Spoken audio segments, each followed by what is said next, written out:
A gradual lifting of lockdown measures imposed to contain the virus spread is boosting business activity. This improvement is already reflected in the PMI preliminary estimates. Thus, in the eurozone, the services PMI advanced to 47.3 points from 30.5.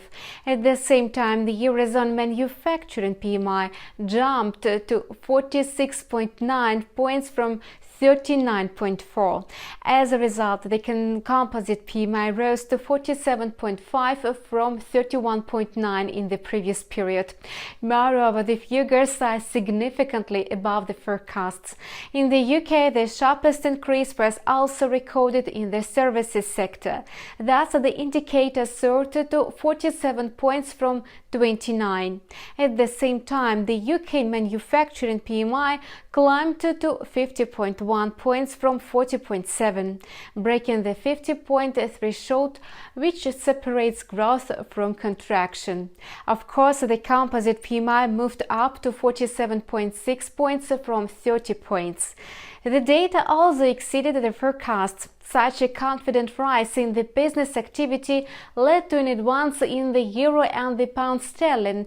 However, both currencies only inched up amid expectations of strong business activity data in the United States.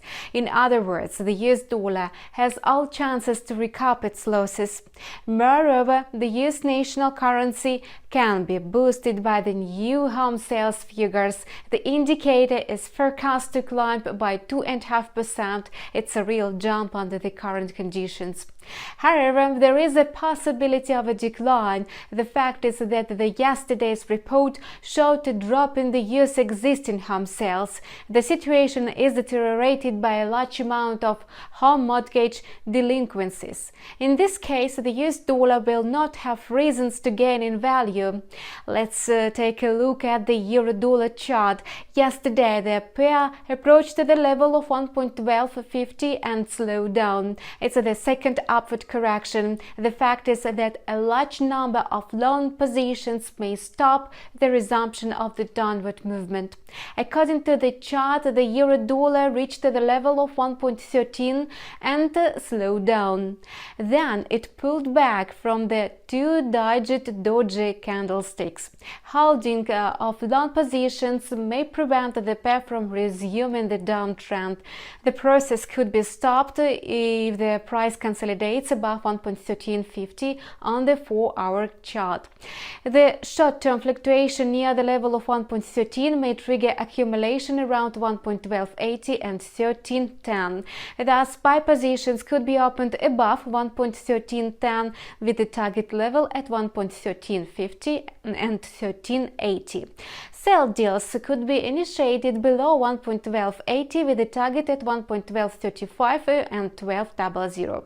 Yesterday, the pound-dollar pair rebounded after a fast drop to the range of 1.2150, 2350 and 2620. Later, the pair reached the levels of 1.2450 and 2500. According to the chart, the pair is trading within the range of 1.2450 and 2500. There is still a possibility of a downward movement if the price consolidates below 1.2430. Besides, if the quote breaks the level of 1.2350, it may hit a 1.2150. Buy deals could be opened above 1.2510 with a targeted level at 1.2550 and 2565. That's all for now. We keep monitoring the financial market situation. Subscribe to our channel. See you.